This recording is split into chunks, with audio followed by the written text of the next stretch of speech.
Have you ever had a moment where you made a decision, and only later, sometimes minutes later, sometimes years later, did you realize that you weren't really thinking clearly at all? You were reacting.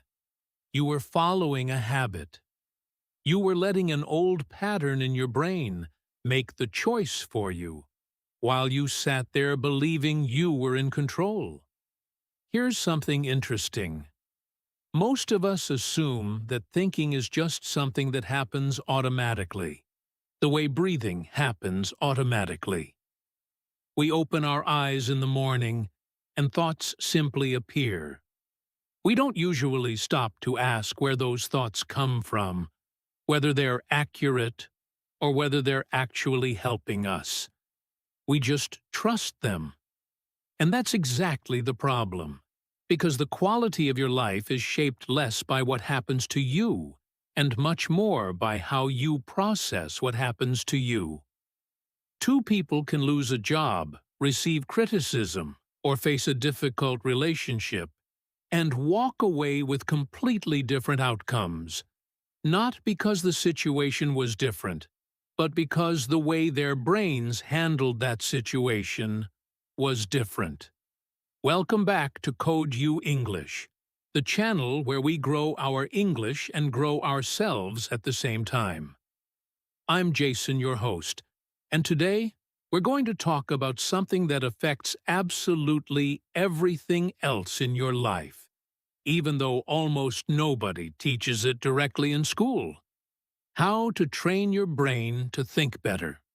Not just to think more, not to think faster, but to think in a way that actually serves you. A way that leads to better decisions, deeper self-understanding, stronger relationships, and a calmer, more capable version of yourself. By the end of this episode, you're going to understand your own mind a little differently. And as always here on Code You English, we're going to explore this idea through natural, meaningful English. The kind of English real people actually use when they talk about real ideas. So let's get into it. Why this topic actually matters. Let's start with something simple. Think about the last big decision you made. Maybe it was choosing a job, ending a relationship, starting a new habit, or even just deciding how to respond to someone who upset you. Whatever it was, that decision came from a process happening inside your head, a process built from years of habits, beliefs, assumptions, and emotional patterns that you probably never consciously chose. Most of us walk through life assuming our thinking is naturally accurate. We assume that if something feels true, it probably is true. We assume that if we feel confident about a decision, that confidence is a reliable signal. But here's the problem. Feelings of certainty and actual accuracy are two completely different things, and confusing them is one of the most common reasons people make decisions they later regret. This matters because your brain isn't just a tool you use occasionally, like a calculator you pick up for math problems. Your brain is running constantly, interpreting everything, filtering everything, deciding what matters and what doesn't, often before you're even consciously aware a decision is being made. If that internal system is running on outdated patterns, unexamined assumptions, or reactive emotional habits, then even someone who is intelligent, hardworking, and well-intentioned can end up stuck, repeating the same mistakes, having the same arguments, feeling the same frustrations, without ever understanding why. The good news, and this is really the heart of today's episode, is that thinking is not fixed. It's not something you were simply born with and have to accept forever. Thinking is a skill, in the same way that speaking a language, playing an instrument, or physical strength is a skill. It can be observed, understood, and deliberately trained. That's genuinely exciting because it means the quality of your future decisions, relationships, and opportunities isn't locked in place. You have far more influence over your own mind than most people ever realize. A scenario you might recognize. Let me give you an example, something that happens to almost everyone at some point. Imagine someone named Daniel. Daniel sends a message to a friend. A simple message. Nothing dramatic. An hour passes. No reply. 2 hours pass. Still nothing. By the third hour, Daniel's mind has quietly constructed an entire story. Maybe his friend is upset with him. Maybe he said something wrong. Maybe the friendship is falling apart. He starts replaying the conversation, searching for what he might have done wrong. By the time his friend finally replies, 3 hours later, with a simple explanation, "Sorry, I was in a meeting," Daniel has already spent 3 hours in emotional distress over a situation that, in reality, had nothing to do with him at all. Now, you might be thinking, that sounds a little extreme, but honestly, almost everyone has had a version of this experience.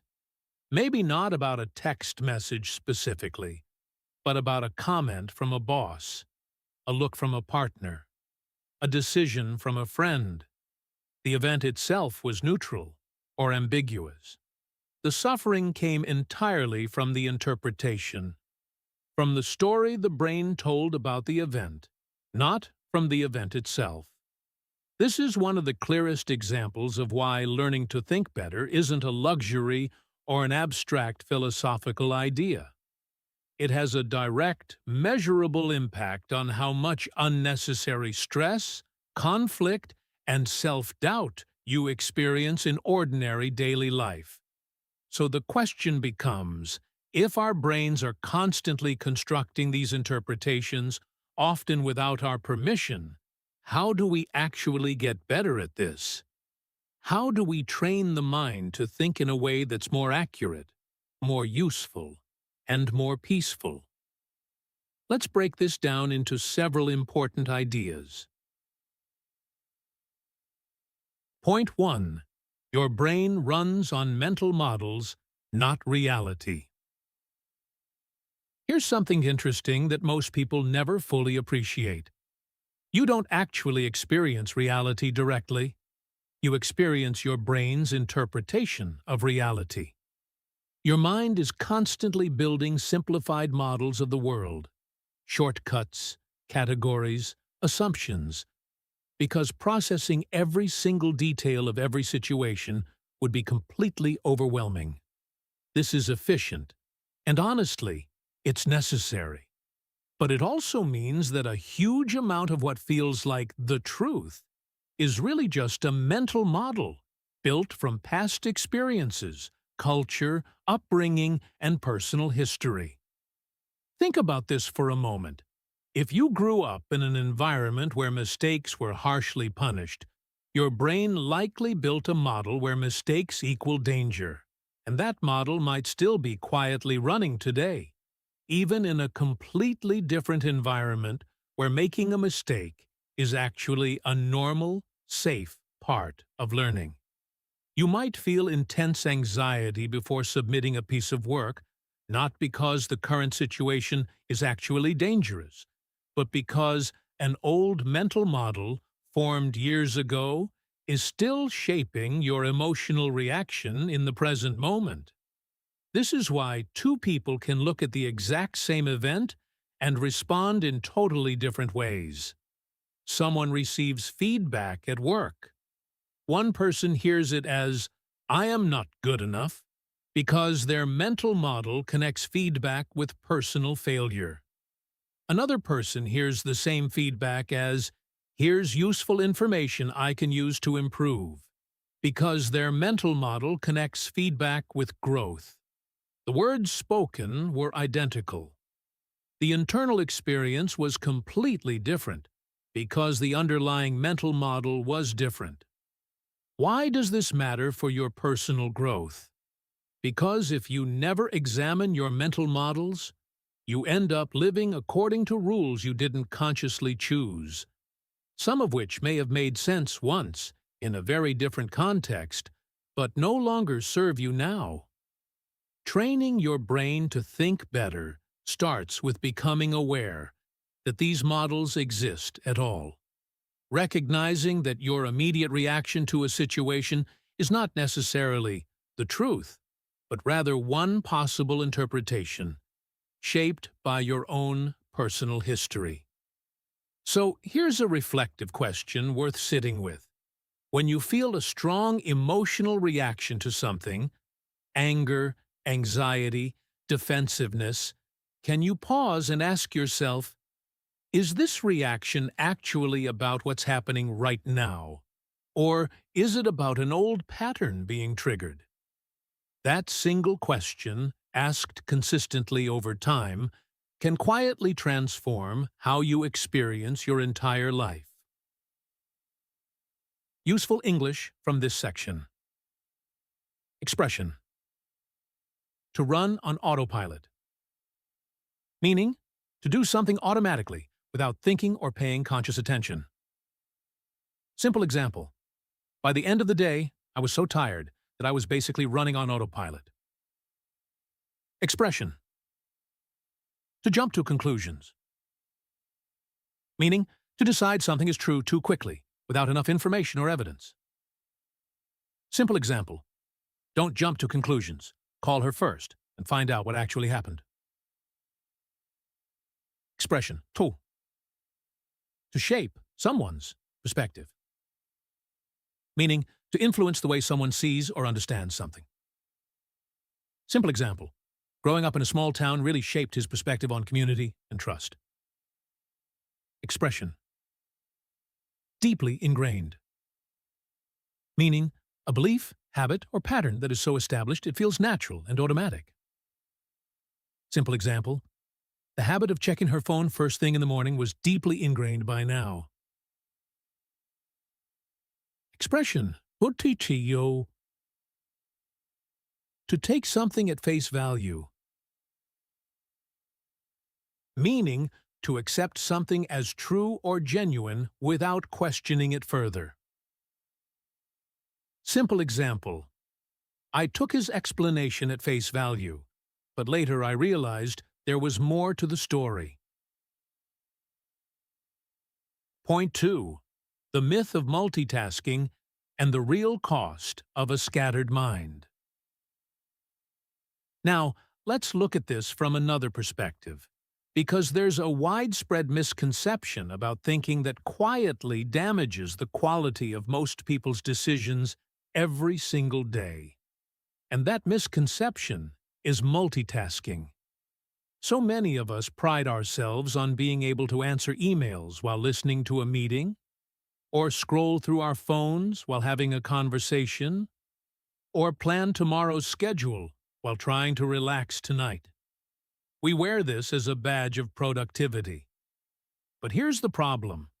Cognitively, true multitasking, in the sense of doing two mentally demanding things at once, is largely an illusion. What's actually happening when you multitask is that your brain is rapidly switching attention back and forth between tasks, and each switch has a cost. Researchers sometimes call this switching cost, the mental energy and time required to refocus every time your attention jumps from one thing to another. The result is that you end up doing both tasks worse than if you had focused on either one individually, and you feel more mentally exhausted at the end of it, even though, on paper, it looks like you accomplished more. Let me give you an example.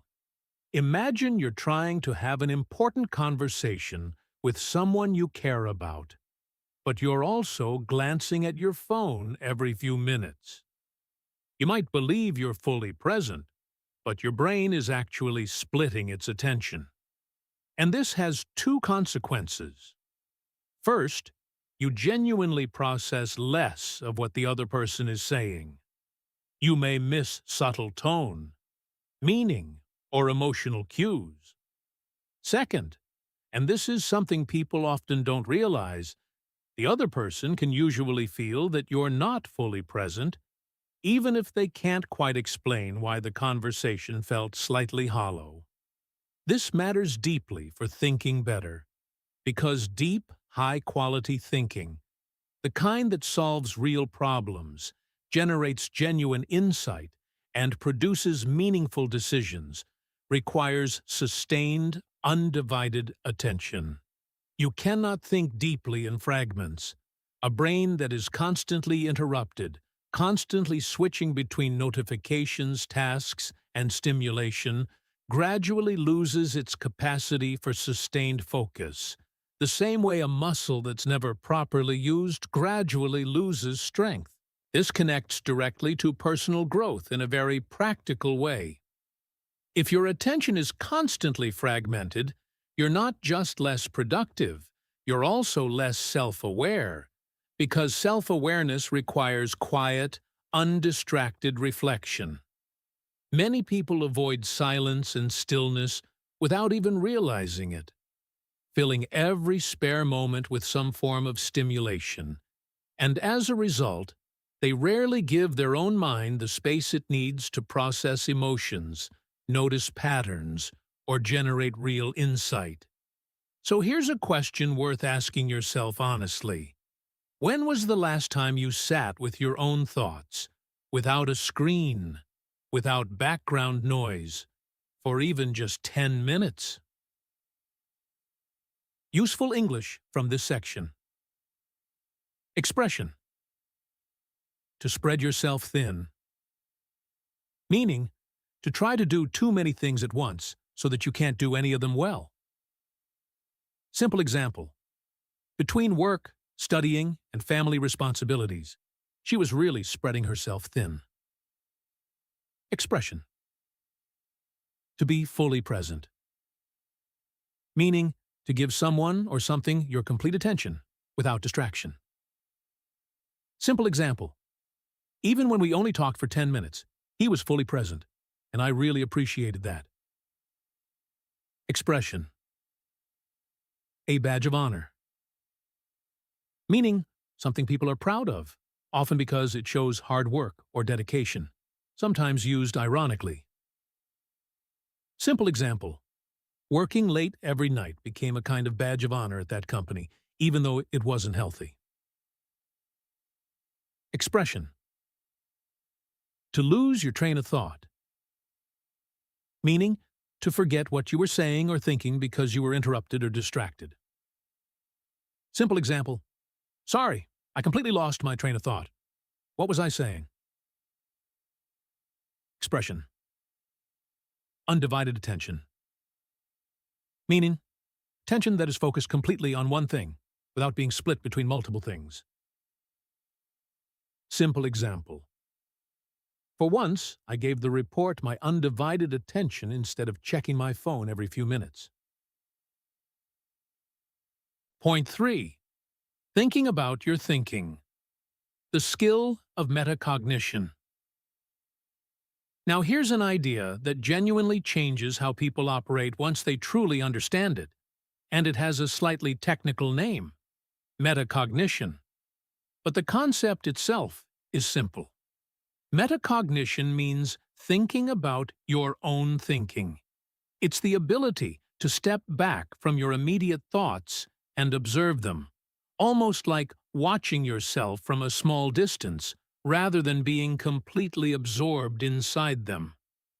Most people spend their entire lives fused with their thoughts, meaning they don't distinguish between "I am having an anxious thought" and "I am in danger." The thought and the reality feel identical, but someone who has developed strong metacognitive skill can notice, "I'm having a thought that tells me this situation is dangerous, but let me actually check whether that's true, or whether this is just an old fear responding." That small gap, the space between having a thought and automatically believing it, is where real thinking improvement happens. Let me give you a practical example. Imagine you're preparing to speak in a meeting, and a thought appears. Everyone is going to think what I say is stupid. Without metacognition, that thought simply becomes your reality. You feel the anxiety as if it were fact, and you might stay silent, avoiding the risk entirely. With metacognition, you notice the thought as a thought. I'm having the thought that people will judge me. Is that actually likely? What evidence do I have? Has this happened before? Or is this fear based on something from the past? This process doesn't eliminate the anxiety instantly, but it creates enough distance that you can choose your response rather than simply reacting. Why does this matter so much for personal growth? Because metacognition is essentially the foundation of emotional intelligence, self-awareness, and good decision-making. Without it, you're at the mercy of whatever thought happens to appear in your mind at any given moment. With it, you gain the ability to evaluate your own thoughts the way a wise friend might, with curiosity rather than blind obedience. This is genuinely one of the most powerful mental skills a person can develop, and like any skill, it strengthens with deliberate practice. Here's a reflective question to consider. Think about a recurring negative thought you often have about yourself. Maybe something like, I'm not disciplined enough, or I always mess things up. Have you ever actually examined that thought critically, the way you might examine a claim someone else made? Or have you simply accepted it as an unquestionable fact about who you are? Useful English from this section. Expression. To step back from something. Meaning, to distance yourself mentally from a situation in order to see it more clearly and objectively. Simple example. When I'm angry, I try to step back before I respond, so I don't say something I regret. Expression. To be at the mercy of something. Meaning, to have no control over a situation, being completely affected or controlled by it. Simple example. If you never question your negative thoughts, you're at the mercy of whatever mood you happen to be in. Expression. To take a thought at face value. Meaning, to automatically believe a thought is true without examining or questioning it. Simple example. I used to take every anxious thought at face value, but now I try to question them first. Expression. A gut reaction. Meaning, an immediate emotional response before you've had time to think it through carefully. Simple example. My gut reaction was to say no, but after thinking about it more, I actually changed my mind. Expression. To gain some distance from something. Meaning, to create emotional or mental space from a problem or feeling so it becomes easier to handle. Simple example. Writing about my worries in a journal helps me gain some distance from them.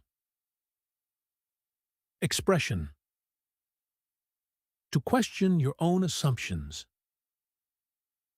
Meaning, to critically examine beliefs you've been taking for granted, instead of assuming they're automatically correct. Simple example. Good scientists are constantly willing to question their own assumptions. Point 4. How cognitive biases quietly distort your reality. Let's explore one more essential piece of this puzzle, because understanding it will change how you evaluate almost every decision you make from now on. Your brain has a whole set of built-in shortcuts called cognitive biases. And while these shortcuts helped our ancestors survive by making fast decisions with limited information, in modern life, They frequently lead us to distorted, inaccurate conclusions, all while feeling completely convincing from the inside. Let me give you a couple of relevant examples.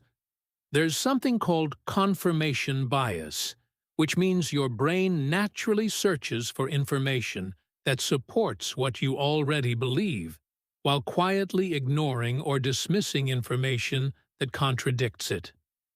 Imagine someone who already believes they're bad at public speaking. Every time they feel a little nervous before speaking, their brain treats this as confirmation. See, I really am bad at this. But when the speech actually goes well, their brain often dismisses it as luck or an easy audience, rather than updating the underlying belief. Over years, this creates a deeply distorted self-image that feels completely true, even though it was built through a biased filtering process, not accurate evidence. There's also something called negativity bias, which means our brains naturally give more weight and attention to negative information than positive information. This is why one piece of harsh criticism can dominate your thoughts for days, even after receiving 10 pieces of genuine praise. It's not that you're being overly sensitive or dramatic. It's that your brain is wired, evolutionarily, to prioritize threats and problems. Because in ancient environments, missing a threat could be fatal, while missing a compliment was harmless. But in modern life, this bias often leads to an inaccurate, overly negative view of situations, relationships, and even yourself. Why does this matter for training your brain to think better? Because if you're unaware that these biases exist, you will assume your emotional reactions and conclusions are objective truth, when in reality, they're often the product of a mental filtering system working exactly as evolution designed it, just not necessarily in your best interest today. Once you understand these biases exist, you can start catching them in real time. You can ask yourself, am I only noticing evidence that confirms what I already believe? Am I giving this negative comment far more weight than it deserves, compared to everything positive that's also true? This single shift, learning to recognize your brain's built-in distortions rather than trusting every conclusion automatically, is one of the most practical, powerful tools for improving both your thinking and your emotional well-being at the same time. Useful English from this section. Expression. To give something weight. Meaning, to consider something important or significant when forming an opinion or decision. Simple example. I think you're giving that one negative comment way too much weight. Expression. To be wired a certain way. Meaning, to have a natural tendency or instinct built into your brain or personality. Simple example. Humans are wired to notice danger faster than they notice good news. Expression. To dismiss something. Meaning, to decide that something is not worth considering, often too quickly. Simple example. She dismissed the compliment immediately, saying it was probably just politeness. Expression. To catch yourself doing something. Meaning, to notice yourself in the middle of a habit or reaction, often so you can correct it.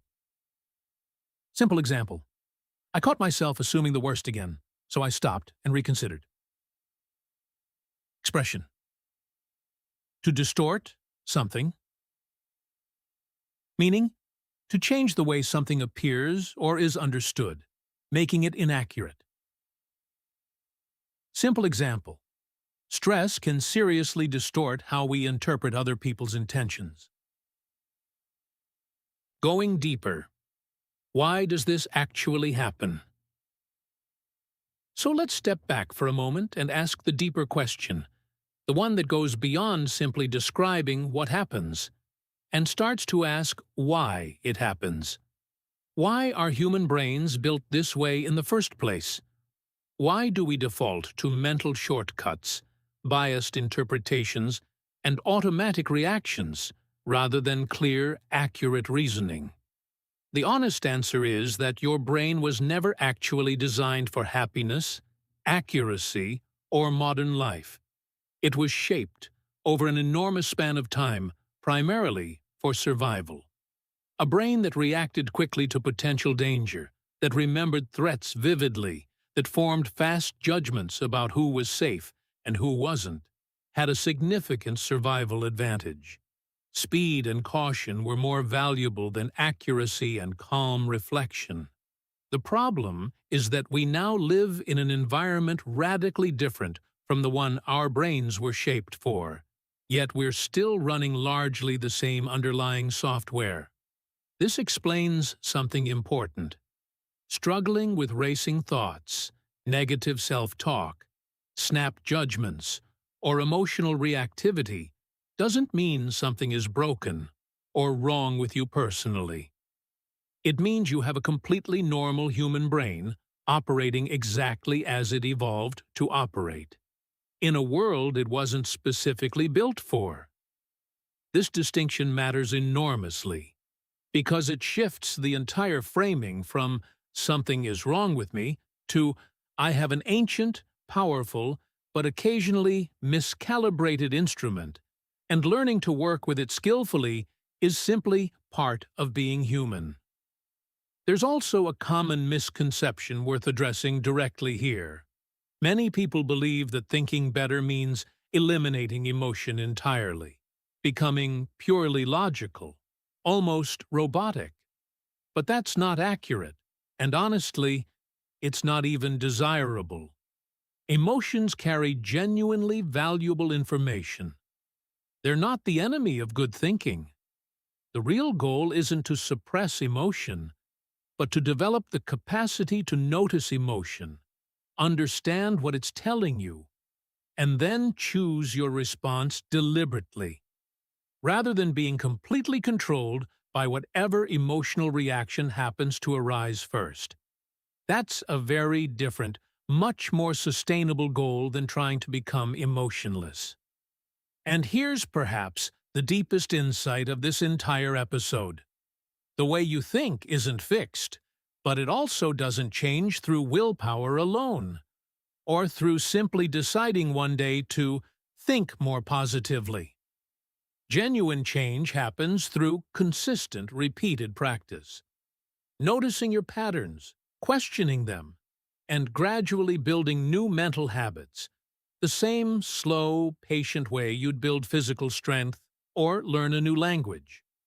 There's no shortcut, but there is a clear, learnable path, and that path is entirely within your control. Practical steps you can actually use. So what can we actually do about all of this? Let's move from understanding to action, because insight without practice doesn't create real change. Here are 5 specific, realistic actions you can begin applying this week. The first step is to start a simple daily practice of noticing your thoughts without immediately believing them. This doesn't require meditation training or hours of free time. It can be as simple as, once or twice a day, pausing for 30 seconds and asking yourself, "What am I thinking right now? And is this thought actually accurate, or is it just a familiar pattern?" Over time, this small habit builds the metacognitive muscle we talked about earlier, and it becomes easier and more automatic. The second step is to deliberately create small periods of undistracted focus every day, even if it's just 15 or 20 minutes. This might mean putting your phone in another room while you work on something important, or sitting quietly with your own thoughts instead of immediately reaching for a screen.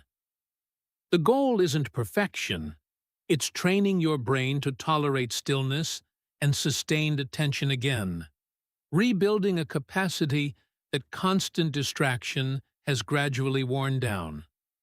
The third step is to practice actively challenging one negative thought each day. When you notice a harsh, automatic conclusion about yourself or a situation, something like, "I always fail at this," or "they must be angry with me," try asking three simple questions. What evidence actually supports this? What evidence contradicts it? What would I say to a friend who had this exact thought?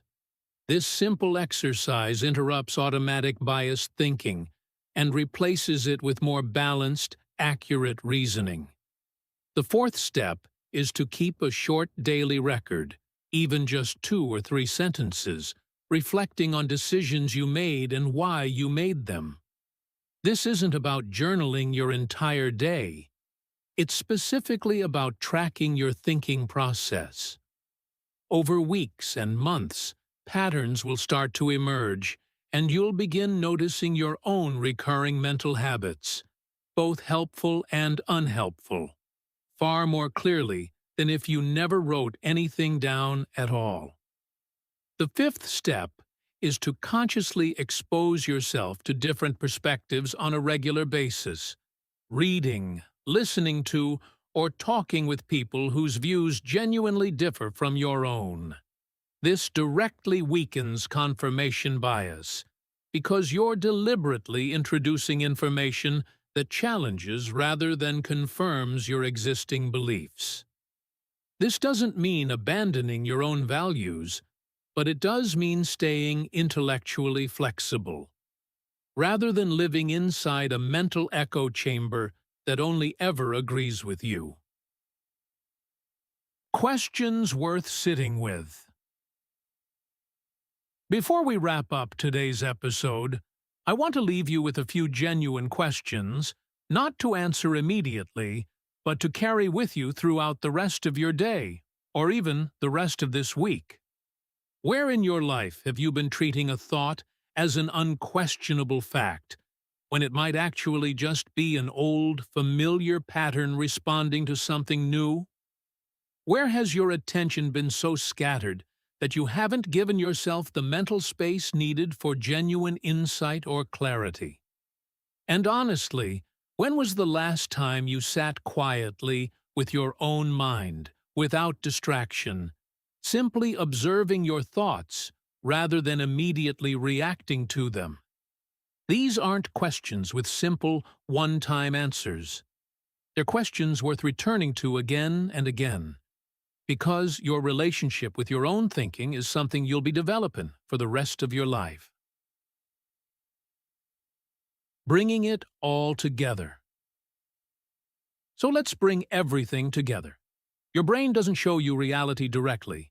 It shows you an interpretation, built from mental models formed throughout your life, models that can be examined, questioned, and updated. True focus and deep thinking require undivided attention, and a mind constantly fragmented by distraction gradually loses its capacity for the kind of clarity that leads to good decisions. Metacognition, the simple but powerful skill of observing your own thoughts rather than blindly believing them, creates the space where real change becomes possible. And your built-in cognitive biases, especially confirmation bias and negativity bias, quietly distort your perception of yourself and the world, often without you ever realizing it's happening. None of this means you need to become a different person, or eliminate emotion, or achieve some kind of perfect, flawless, logical mind. It simply means learning to work skillfully with the mind you already have, noticing its patterns, questioning its automatic conclusions, and gradually training it toward clarity, the same patient way you'd train any skill worth having. If there's one single idea I hope you take from today's episode, it's this: you are not obligated to believe every thought your brain produces. That one shift in perspective, creating just a small gap between having a thought and automatically trusting it, genuinely has the power to change the direction of your entire life, one decision at a time. Thank you for spending this time with me today on Code U English. If this episode gave you something valuable to think about, I'd genuinely love for you to share it with someone who might need to hear it too. Maybe a friend who's also working on their English, or someone who's been a little too hard on their own mind lately. And if you want to keep building both your English and your mindset together, make sure you're following the show so you never miss an episode. Until next time, keep questioning your thoughts, keep training your mind, and keep growing. One word and one idea at a time. I'll see you in the next episode.